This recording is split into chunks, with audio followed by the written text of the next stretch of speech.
అందరికీ మరణాత. దేవునికి మహాకృపను బట్టి మరొకసారి దేవుని గ్రంథంలో విషయాలు నేర్చుకోవడానికి ప్రభు ఇచ్చిన ఆత్మీయ అవకాశంకై దేవునికి మహిమ కలుగునుగాక. ఆమేన్. ప్రకటన గ్రంథము 7వ అధ్యాయము 15వ వచనం ధ్యానించుకుందారు. అందువలన వారు దేవుని సింహాసనం ఎదుట ఉండి రాత్రింబగళ్ళు ఆయన ఆలయంలో ఆయన్ను సేవించుచున్నారు. సింహాసనాసీనుడైన వాడు తానే తన గుడారము వారి మీద కప్పును ప్రార్థన చేసుకున్నారు.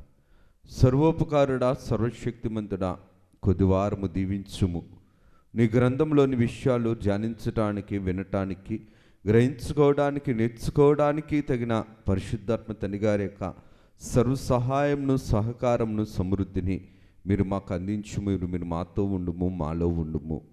నైనా ఆత్మచిప్పు సంగతులను చెవిగలవాడు వినుగా కన్నారు కనుక పరిశుద్ధాత్మ తండ్రి గారి యొక్క వశములో మమ్మల్ని ఉంచుకొని మీరే మహిమను, ఘనతను, కీర్తిని, ప్రభావములను పొందుమని అట్టి ప్రత్యక్షతలు మాకు నేర్పించి మీరు కావలసిన ఆత్మీయ విచక్షణను, ఆత్మీయ విశ్వాసమును మాకు అందించి మీరు మహిమను పొందుమని మహిమనాథును శ్రేష్ఠపాలకుడిని ఏకరక్షకుడు యేసునామమున అడుగుచున్నాము తండ్రి.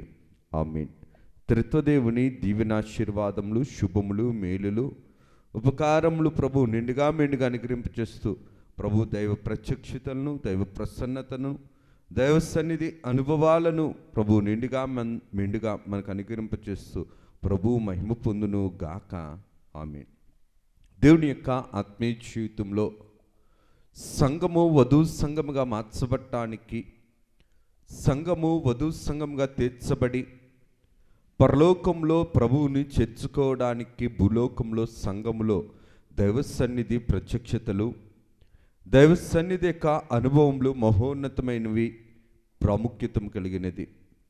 సంఘము దైవ ప్రత్యక్షతలు అందుకొని పరలోక సమానమైన దైవ జ్ఞానంతో పరలోకములకు కావలసిన పరలోకపు బుద్ధిని నేర్చుకోవలసిన సంఘము వినవలసిన విషయాలు ఈ యొక్క ప్రకటన గ్రంథంలో ప్రభు మనకి తెలియచేస్తున్నారు. ప్రకటన గ్రంథంలో ఉన్న ప్రత్యక్షతలు ప్రభు సంఘానికి తెలియచేస్తున్నారు, లోకానికి తెలియచేస్తున్నారు. లోకంలో ఉండిపోకుండా పరలోకంకు చేరాలన్న తలంపుతో ప్రభు పరలోకపు ప్రత్యక్షతలు కలిగిన ప్రకటన గ్రంథమును ప్రభు మనకి వినిపిస్తున్నారు. ఈ గ్రంథంలో మనం చూసినట్లయితే కనుక 7వ అధ్యాయము 15వ వచనంలో చూస్తే దేవుని సింహాసనము ఎదుట ఉండి, దేవుని సింహాసనము ఎలాగ ఉన్నది? దేవుడు పరలోకంలో ఉన్నవాడు. పరలోకంలో ఉన్న దేవుని సింహాసనము ప్రభు యొక్క ప్రత్యక్షతను, ప్రభు యొక్క మహిమను, ప్రభు యొక్క ప్రజ్వలతను, ప్రభు యొక్క ప్రసన్నతను, ప్రభు యొక్క ప్రభావమును ధరించుకున్న ఏ సింహాసనము గురించి మనం కొన్ని విషయాలను మనం నేర్చుకుందారు. దేవుడి అంతరంగం ఎప్పుడు కూడా మానవుణ్ణి రక్షించాలి, మానవుణ్ణి తన ఎదుగు చేర్చుకోవాలి. మానవుడు నశించిపోకూడదు. మానవుడు రక్షింపబడినవాడు రాకడ అంతస్తులోనికి సిద్ధపడాలి అని దేవుని యొక్క అనాది సంకల్పం అయి ఉన్నది. దేవుని యొక్క అనాది సంకల్పము దేవుని ప్రత్యక్షతలోనికి మనల్ని నడిపించేది. దేవుని అనాది సంకల్పము ఆత్మీయ ఆసక్తిని మనం సంపాదించుకుంటే కనుక యోహాను గారు ఏ విధంగా అయితే పరలోకపు ప్రత్యక్షతను సంపాదించుకున్నారో అలాగునని మనము కూడా దైవ సన్నిధిలో ఉండి పరలోకపు ప్రత్యక్షతను మనము అందుకోవలసిన వారము, నేర్చుకోవలసిన వారము. ఈ వచనంలో మనం చూడగలిగితే కనుక దేవుని సింహాసనం ఉంది. దేవుని సింహాసనం ఎదుట ఈ శ్రమలలో విమోచింపబడిన వారు కొద్దిమంది ఏం చేస్తున్నారంటే ఆయన సింహాసనం ఎదుట ఉండి రాత్రింబగళ్ళు ఆయన్ను ఆరాధించుచు, పూజించుచు, సేవించుచున్నవారు కాబట్టి ఆ ఆలయంలో ఉన్న వారికి తానే తన గుడారమును కప్పుచున్నాడు. ఇక్కడ కొన్ని మాటలు మనకి కనబడుతున్నాయి.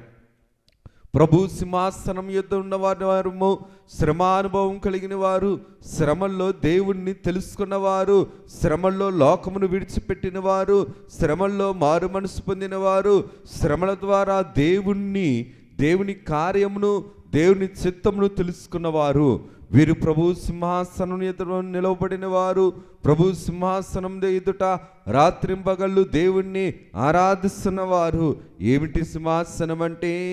దేవుని యొక్క వాక్య ప్రకారము మనం చూడగలిగితే గనక ఈ సింహాసనము అను మాటకు అర్థము అధికారం కలిగిన రాజ్యపీఠము, లేదంటే గనక గద్దె. సింహాసనము దేవుడు కూర్చుండు స్థలము, సింహాసనము దేవుడు అధికారము చేయు స్థానమై ఉన్నది. దేవుని సింహాసనము దేవుని పరిపాలన ప్రాముఖ్యతను తెలియచేసే ప్రముఖ స్థానమై ఉన్నది. దేవుని సింహాసనము తప్పిపోయిన వారిని శ్రమలలో నుండి రక్షించి ఆదరించే స్థానమై ఉన్నది ఈ యొక్క దేవుని సింహాసనము. ఈ దేవుని సింహాసనము లో నుండి ఈ వీరిని దేవుడు ఏం చేస్తున్నాడంటే నడిపించుతున్నాడు, సేవించేవారిగా నడిపిస్తున్నాడు. వీరికి ఏ యొక్క కీడు రాకుండానట్లు ప్రభు వీరిని తన ఎదుకు చేర్చుకున్నవాడుగా దేవుడు ఈ సింహాసనం దగ్గర మనకి కనబడుతున్నాడు. దేవుని యొక్క వాక్య ప్రకారము మనం చూడగలిగితే గనక ఈ సింహాసనము ఎటువంటి సింహాసనమై ఉన్నది? పరలోకంలో దేవుని సింహాసనము మనం చూడగలిగితే గనక ఎలాగ మనం తెలుసుకోగలమనిసనంటే దానియేలు గ్రంథము 7వ అధ్యాయము 9వ వచనంలో చూడగలిగితే పాత నిబంధన గ్రంథములో ప్రభువే ఆనాటి కాలంలో పరలోకపు సింహాసనము గురించి తెలియచేశాడు. సింహాసనంలో వేట చూచి తిని మహావృద్ధుడొకడు కూర్చుండెను. ఆయన వస్త్రము హిమము వలె ధవళముగాను, ఆయన తల వెంట్రుకలు శుద్ధమైన గొర్రెబొచ్చు వలె తెల్లగాను ఉండెను. ఆయన సింహాసనము అగ్ని జ్వాలల వలె మండుచుండెను, దాని చక్రములు అగ్ని వలె ఉండెను. దేవుని సింహాసనము ఎలాగ ఉన్నది? దేవుని సింహాసనముపై ఎవరు కూర్చున్నారు? దేవుని సింహాసనంపై కూర్చున్న వారి యొక్క వస్త్రములు ఎలాగ ఉన్నవి? దేవుని సింహాసనంపై కూర్చున్న వాని యొక్క స్థితి ఎలాగ ఉన్నది అని ఈ వచనంలో మనం చూడగలిగితే గనక దేవుని సింహాసనము అగ్ని సంబంధమైనది, అగ్ని జ్వాలలతో ఉన్నది. దేవుని యొక్క సింహాసనము అగ్ని జ్వాలలతో మండుచుంటే ప్రభావము కలిగిన, ప్రజ్వలత కలిగిన, ప్రసన్నత కలిగిన, మహాప్రభావము కలిగిన సింహాసనముగా ఇక్కడ మనం చూడగలుగుతున్నాం.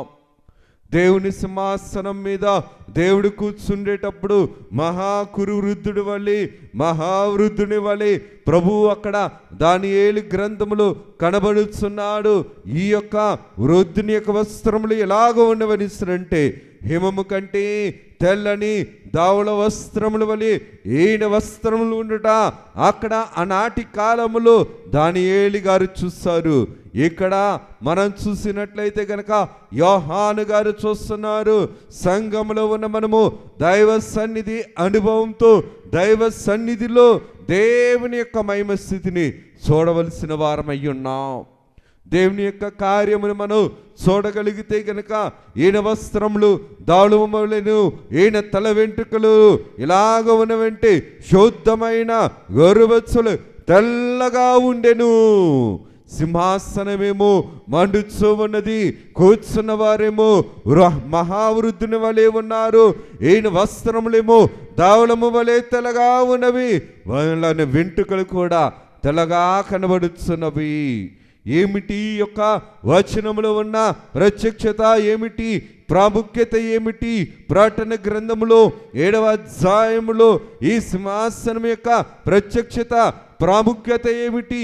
దేవుని సింహాసనం యొక్క విలువ ఏమిటి అని మనం తెలుసుకునక ముందు దేవుని యొక్క కార్యమును బైబిల్ గ్రంథములు మనం తెలుసుకోవలసిన వారమై ఉన్నాం. ఆది కాలములోనే అధికారికమైన సింహాసనమును ఆదాము గారికి ప్రభు ఏదెను తోటలో అందించారు.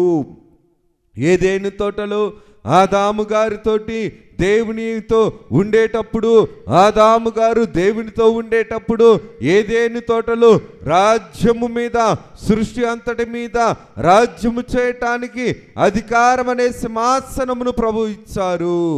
దేవుని యొక్క ప్రత్యక్షతలు కలిగిన, దైవ సన్నిధి కలిగిన, కృపా శాసనము కలిగిన కృపా సింహాసనమును దేవుడిచ్చాడు. ప్రేమ సింహాసనమును దేవుడిచ్చాడు. ప్రత్యక్షతలు కలిగిన పరిశుద్ధ సింహాసనం మీద ఆయన దేవుని బిడ్డగా ఉండేటప్పుడు పాపం ఏం చేసిందంటే మనిషికి సృష్టిలో దైవచిత్తమైన సింహాసనము లేకుండా, అనగా అధికారము లేకుండా చేసింది. పాపము అధికారమును తీసివేసింది.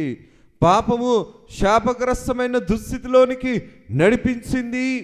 ఏదేని తోటలో ఆదాము అవ్వలకు దేవుడు వేసిన సింహాసనము ఏ సింహాసనం అంటే తన ఒడిలో కూర్చునే సింహాసనము. అనగా దేవుని ఒడిలో వీరు ఎలాగుండేవారంటే మహిమా బిడ్డలుగా దేవుని ఒడిలో కూర్చునే వారిగా ఉండేవారు. అనగా దేవుని ఒడే వీరి సింహాసనము, దేవుడే వీరికి తండ్రిగా ఉండేవారు. కానీ పాపము, ఆజ్ఞాతిక్రమము అవుట చేత దేవుని యొక్క శాసనమును కొట్టివేసుకున్న వీరికి ఏమీ లేకుండా పోయిందంటే సింహాసనము లేకుండా పోయింది. దేవుడు యొక్క మహిమ స్థితిలో ఉండేటప్పుడు దేవుడు శాసనమునిచ్చాడు. దేవుడు శాసనములు ఏర్పాటులో ఉన్న వారికి ఇస్తాడు. దేవుడు ఎన్నికలో ఉన్న వారికి ఇస్తాడు. దేవుని యొక్క కార్యక్రమమును నెరవేర్చడానికి, ఈ సింహాసన స్థానానికి వెళ్ళటానికి దేవుడు సింహాసనము కరమైన మహిమ శాసనాలను దేవుడిచ్చేవాడై ఉన్నాడు. మన బైబిల్ గ్రంథములో చూసినట్లయితే కనుక దేవుడు ఏర్పాటు జనమైన ఇశ్రాయేలులకు దేవుడు శాసనాలను ఇచ్చాడు. ఈ శాసనము దేనికి సాదృశ్యముగా కనబడుతుందని అంటే దేవుని యొక్క సింహాసనమునకు మార్గముగా కనబడుతున్నది. దేవుని శాసనములు లేనిదే దేవుని సింహాసనము దగ్గరికి మనం వెళ్ళలేము. దేవుని శాసనమును మనము నెరవేర్చిన వారిగా ఉంటే కనుక దేవుని సింహాసనమును మనం చేరేవారిగా ఉంటాం. అందుకనే ప్రభు భూమి మీద ఉండేటప్పుడు కూడా అన్నమాట ఏంటంటే, నేను ఈ యొక్క గ్రంథంలో విషయాలను, మోషే యొక్క ధర్మశాస్త్రంలో ఉన్న విషయాలన్నింటినీ కూడా నెరవేర్చడానికే వచ్చాను. ప్రభు బోధించడానికి వచ్చినవాడు, నెరవేర్చడానికి వచ్చినవాడు, ప్రతి మాటను కూడా నెరవేర్చిన వాడు. కాబట్టే ఈ యొక్క శాస్త్రమును నెరవేర్చిన యేసుక్రీస్తు ప్రభు ఎక్కడ ఉన్నారని అంటే తండ్రి కుడి పార్శ్వమున కూర్చున్నారు. తండ్రి కుడి పార్శ్వమున కూర్చునే అధికారము, తండ్రి కుడి పార్శ్వమున కూర్చునే స్వతంత్రత, తండ్రి కుడి పార్శ్వమున కూర్చునే అధికారము ఎలాగ వచ్చింది అని అంటే భూలోకములో దైవ శాసనాలను నెరవేర్చుట ద్వారా, దైవ చిత్తానుసారమైన శాసనములను నెరవేర్చుట ద్వారా, దైవ చిత్తానుసారమైన శాసనము ఎలాగ నెరవేరుస్తుందని అంటే పాపభూయిష్టమైన దుష్టత్వము నుంచి దైవ సమానమైన జ్యేష్ఠత్వంలోనికి నడిపిస్తుంది. ఎందుకు ఈ మాటను నేను జ్ఞాపకం చేస్తున్నానంటే, ఏదేని తోటలో ఆదాము అవ్వలు ఈ యొక్క దేవుని యొక్క దైవ సమానమైన ఆజ్ఞను అతిక్రమించిన తర్వాత ప్రభువునికి జ్యేష్ఠులుగా ఉండేవారు లోకములో దుష్టత్వమునకు సాధనముగా మారిపోయారు. ప్రభు ఒడిలో కూర్చునేవారు. దేవుని యొక్క ఒడిలో ఉండవలసిన వీరు పాపము చేసిన తర్వాత ఎక్కడికి వచ్చేసారని అంటే వ్యాధుల్లోనికి, కరువులోనికి, కష్టంలోనికి, నష్టంలోనికి వచ్చారు. సమపం ప్రార్థనలో మనం చాలాసార్లు చెప్పుకుంటాం, తండ్రి పాపం వల్లే ఇబ్బంది, పేదరికము, అప్పుల పాలవుట సంభవించినవి, ఇటివి నాకు కలిగిన విశ్వాస మూలముగా తొలగించుకుంటకు నేను పూనుకొని ఉన్నాను. దేవుని శాసనమును తృణీకరించిన వారు, దేవుని మాటను తృణీకరించిన వారు, దేవుని కార్యమును తృణీకరించిన వారు. ఎందుకు ఈ మాటని నేను జ్ఞాపకం చేస్తాను అంటే, దేవుడు ఏర్పాటులో ఉన్న ప్రజలకు దేవుడు సింహాసనం వంటి స్థాయిని, స్థానాన్ని ఇవ్వటానికి దేవుడు ఎంచుకున్న ఒక భూలోకములో ఉన్న సాధనము ఏంటని అంటే దేవుని యొక్క శాసనములు. ఎందుకు ఈ మాట నేను జ్ఞాపకం చేస్తున్నాను అంటే, ద్వితీయోపదేశ కాండము 4వ అధ్యాయము 47వ వచనంలో మనం చూడగలిగితే, ఏర్పాటు జనమైన ఇశ్రాయేలీయులందరికీ కూడా దైవ సంబంధమైన విధులను, ఆజ్ఞలను, శాసనములను దేవుడిచ్చాడు.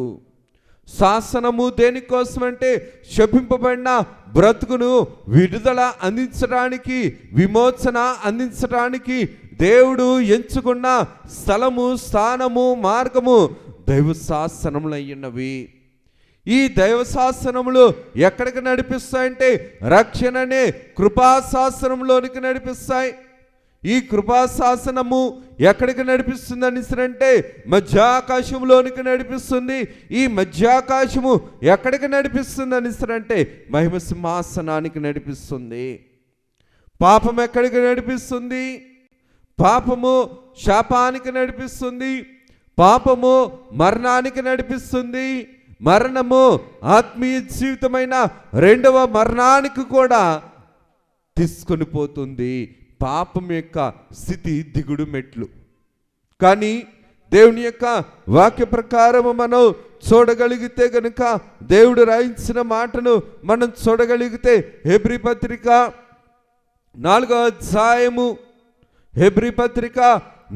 అధ్యాయము 16వ వచనంలో మనం చూడగలిగితే గనక, మనము కనికరింపబడి సంయోచితమైన సహాయము కొరకు కృప పొందినట్లు ధైర్యముతో కృపాసనము నొద్దకు చేరుదము.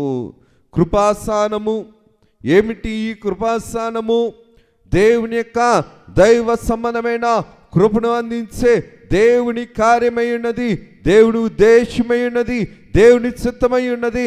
మనము కనికరింపబడి సమయోచితమైన సహాయము కొరకు కృప పొందినట్లు ధైర్యముతో కృపాసనము నొద్దకు చేరుదము.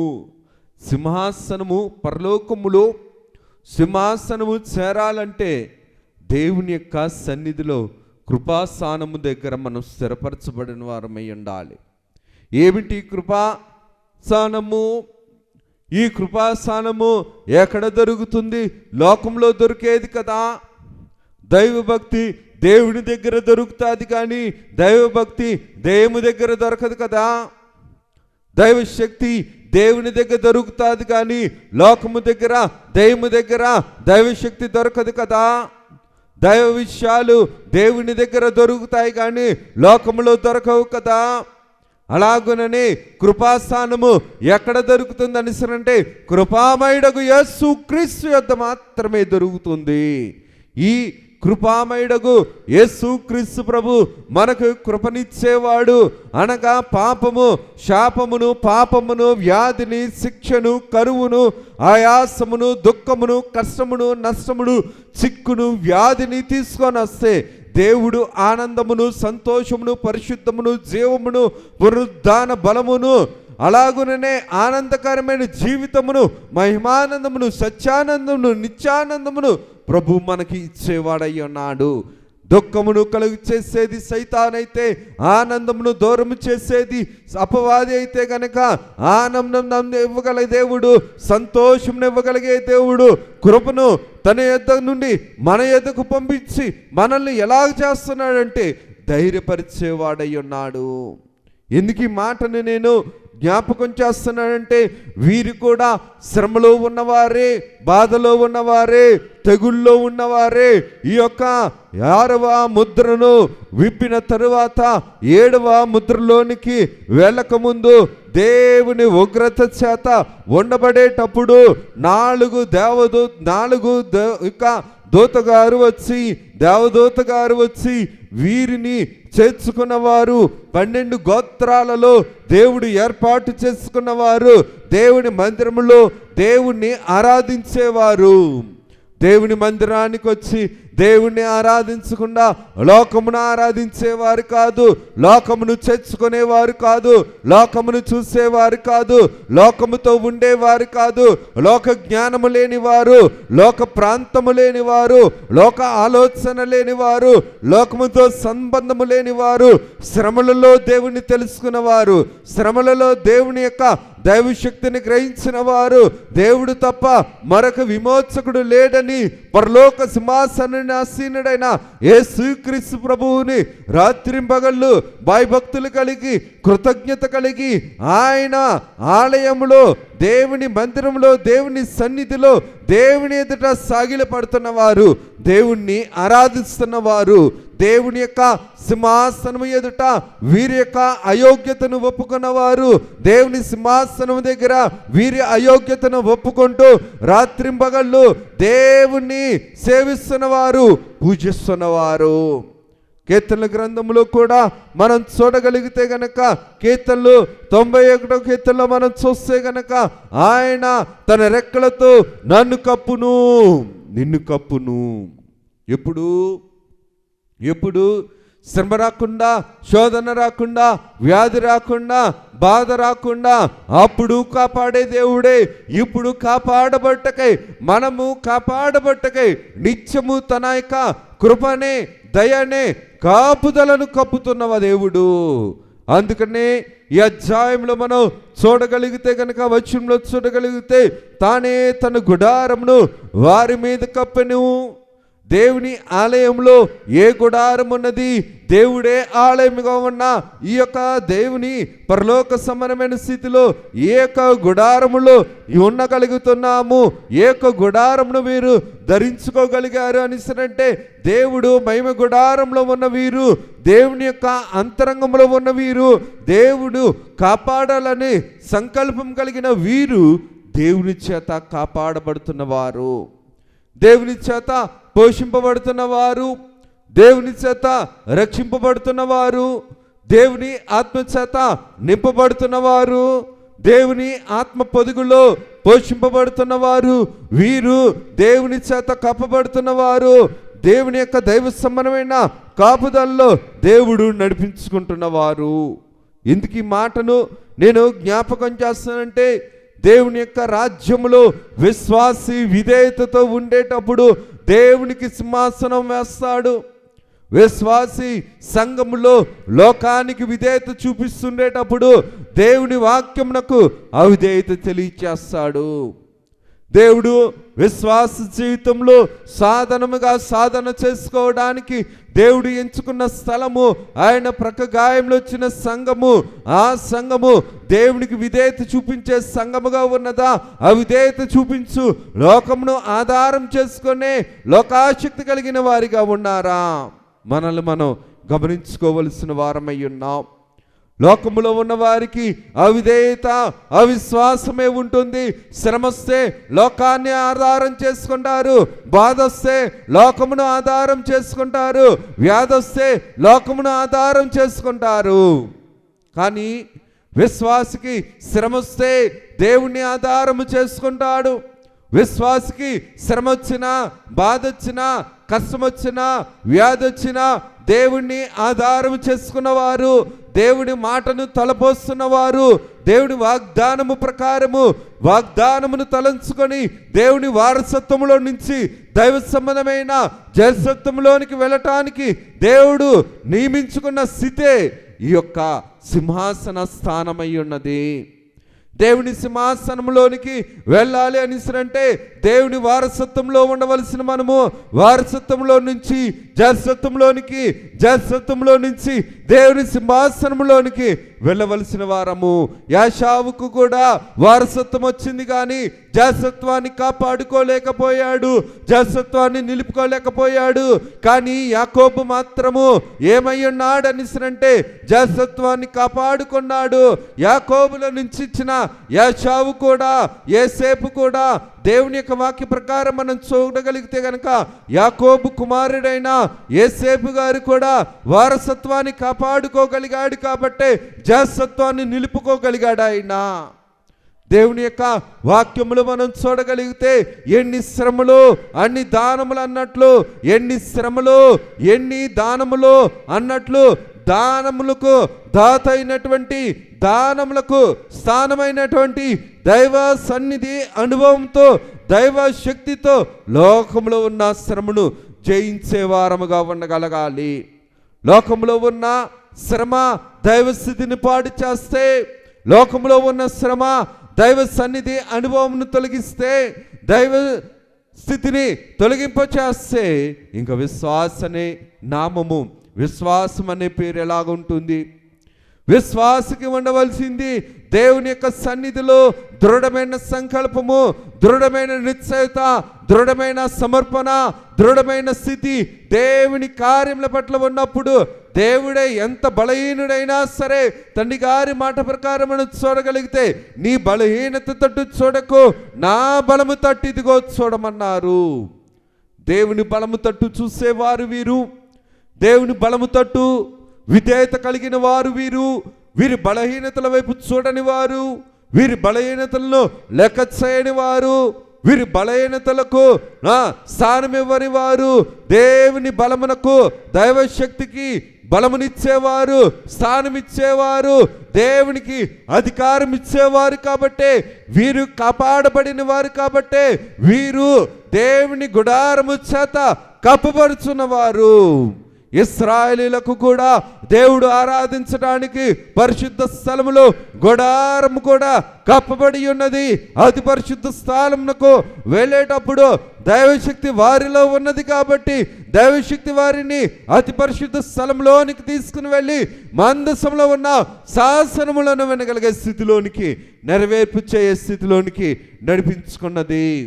ఎందుకు ఈ మాటను నేను జ్ఞాపకం చేస్తున్నా అంటే, దేవుని యొక్క కృపను బట్టి, దేవుని యొక్క స్థితిని బట్టి మనం చూడగలిగితే గనక పాపము పరిపక్వమైనప్పుడు మరణానికి అంటుందని వాక్యము చెబుతుంది.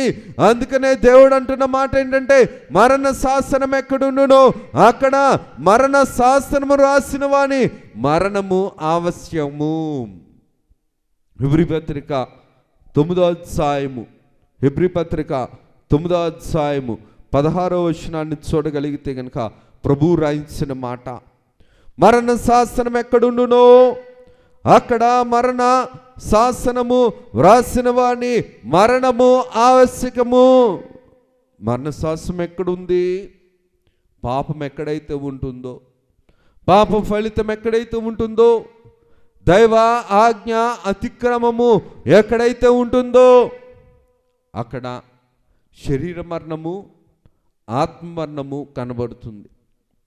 శరీరమేమో క్షీణించే స్థితిలో, ఆత్మేమో నశించే స్థితిలో, శరీరమేమో సృక్కుపోయే స్థితిలో, ఆత్మేమో చికటాంధకారంలోనికి వెళ్ళిపోయే స్థితిలో. పాపమునకు అవకాశం కలిగి ఉన్నది కానీ పాపమునకు అధికారము అవకాశము ఇవ్వని శాసనము, దైవ శాసనము దేవుని మాట. ఈ దేవుని మాట దైవ శాసనమై ఉన్నది, దేవుని మాట దైవ తలంపై ఉన్నది. దేవుని శాసనము పాపమును సాధించడమే కాదు, పాపముపై అధికారంనిచ్చేది దైవ శాసనము. ఈ దైవ శాసనము ఎక్కడ లేదో అక్కడ మరణ శాసనం ఉన్నది. మరణ శాసనం ఎక్కడ ఉండునో అక్కడ మరణ శాసనము వ్రాసిన వాని మరణము ఆవశ్యకము. మరణ శాసనం అంటే ఏంటి? మరణ శాసనమును రాసేవాడు ఎవరు? దేవుడు మరణానికి పోషకుడు కాదు. దేవుడు మరణమును కలుగు చేయలేదు. పాపమును బట్టి మరణం వచ్చింది. పాపము ప్రారంభమైనప్పుడే మరణం పుట్టింది. పాపానికి ముందు, పాపము ప్రారంభానికి ముందు మరణము లేదు, జీవమే ఉన్నది. దేవుడు నిత్య జీవాధిపతి. నిత్య జీవాధిపతి దేవుడు, నిత్య జీవాధిపతి కలిగిన దేవుడు మరణాన్ని ఎలాగా పుట్టిస్తాడు? పాపము దేవుని చేత కలుగు చేయబడలేదు. పాపము కలుగు చేయబడినది అపవాది చేత అయితే, అపవాది చేతనే రాబడింది ఏంటంటే మరణము. మరణాన్ని తీసుకొచ్చింది సైతాను, చావుని తీసుకొచ్చింది సైతాను. పాపము పరిపక్వమైనప్పుడు మరణమును కనునని దైవ శాస్త్రము చెప్తుంది సైతాను తలంపును. సైతాను శాస్త్రమేమో మరణాన్ని తీసుకుని వస్తే ఆ మరణాన్ని తీసుకొచ్చిన సైతాను కూడా చనిపోతుంది. ఎక్కడ చనిపోయింది? ఎప్పుడు చనిపోయింది? సైతానికి ఇప్పుడు దేవుడిచ్చిన స్థితి ఏంటంటే దేవుడు సైతాను సంబంధమైన దూతలను, పడిపోయిన దూతలను అన్నింటినీ కూడా దేవుడు బంధించాడు. దేవుడు వాటిని బంధించాడు, శిలువలో వాటిని జయించాడు. దైవాజ్ఞ ఎప్పుడు కూడా అపవాది క్రమములను, అపవాది క్రియలను జయిస్తుంది. దైవ శాసనము, మరణ శాసనము పాపాన్ని ఉజ్జీవింపచేస్తుంది. మరణ శాసనము పాపమును ఉద్రేకపరుస్తుంది. మరణ శాసనకరమైన స్థితి పాపమును వ్యాపింపచేస్తుంది.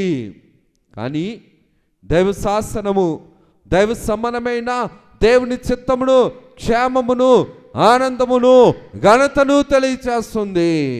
ఇందుకు ఈ మాటను నేను జ్ఞాపకం చేస్తానంటే, ఆ శాసనమును రాసినవాడు మరణము పొందితే అది చెల్లును, అది వ్రాసినవాడు జీవించుచుండగా అది ఎప్పుడునూ చెల్లునా? ఎప్పుడైనా చెల్లునా? ఎప్పుడైనా చెల్లునా? ఏంటి మరణ శాసనము? మరణ శాసనం ఏమిటి? పాప ఫలితమును తీసుకొచ్చిన వాడు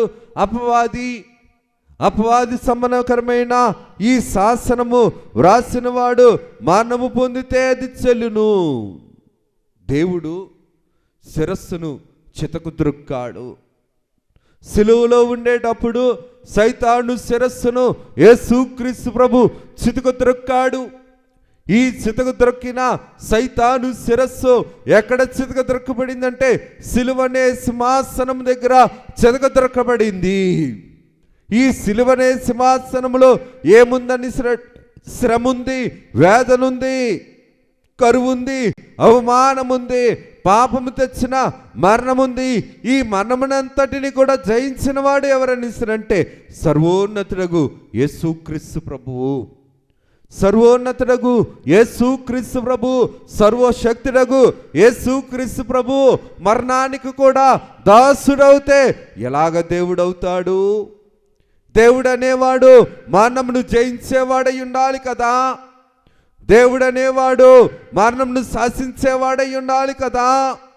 మరణం అనేవాడు దేవుడు అనేవాడు మరణమును కలిగించేవాడై ఉండాలి కదా.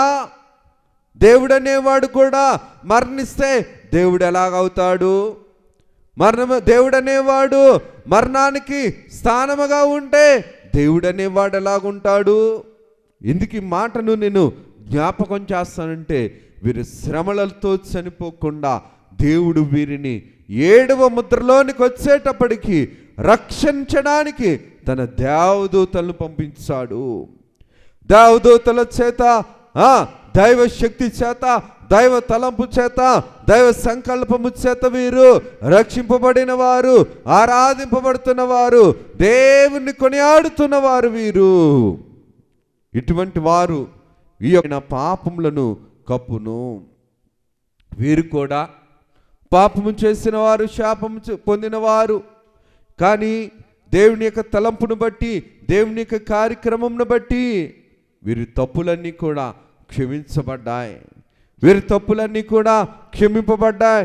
ప్రేమ అనేక పాపములను కప్పును. ప్రేమ ఏం చేస్తానంట? మనం చేసిన తప్పిదములను, మనం చేసిన పాపం, గొర్రెపిల్ల రక్తములో వీరు తమ వస్త్రములను ఉదుక్కున్నవారు. అవమానముంది, పాపము తెచ్చిన మరణముంది.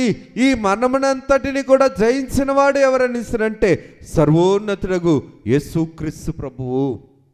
సర్వోన్నతుడగు యేసుక్రీస్తు ప్రభు, సర్వశక్తుడగు యేసుక్రీస్తు ప్రభు మరణానికి కూడా దాసుడవుతే ఎలాగ దేవుడవుతాడు?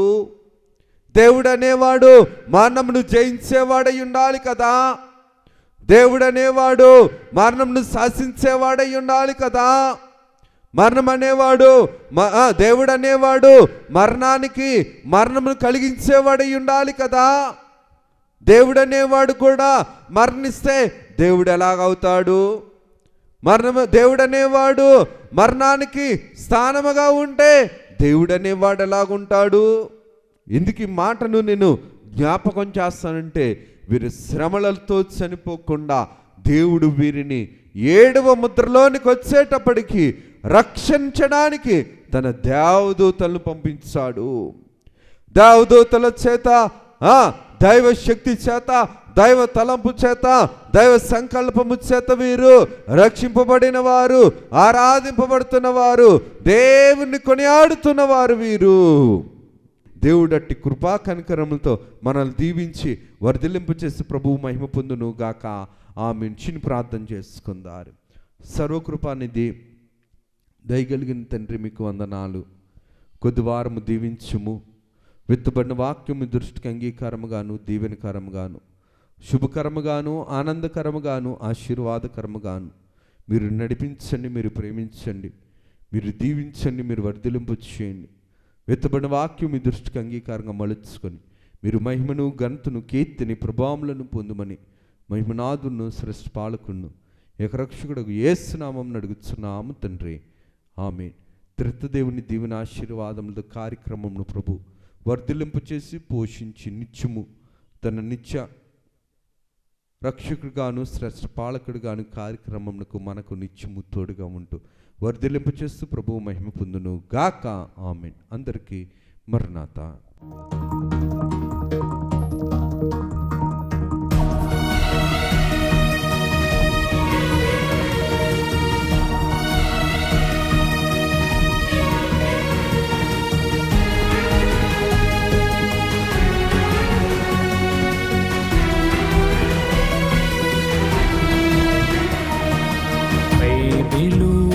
ప్రకటన, అయలు పరచిన ప్రకటన, యేసయ్య ప్రకటన, దాసయ్య ప్రకటన, పరలోక ప్రకటన, పరిశుద్ధ ప్రకటన, యేసయ్య ప్రకటన, దాసయ్య ప్రకటన, పరలోక ప్రకటన, పరిశుద్ధ ప్రకటన.